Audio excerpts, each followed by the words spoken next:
how to search filters on Instagram. In this video, I'm going to show you how to search filters when posting a story or a reel.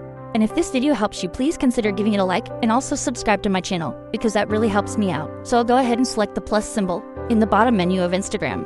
And we'll first show you how to search filters if you're creating a reel, and I'll just use camera. All we need to do is in the left menu, select effects. You'll then see this menu pop up. Simply select the search icon all the way to the left of the top menu. Then you can search the filters and use any of these that you want to.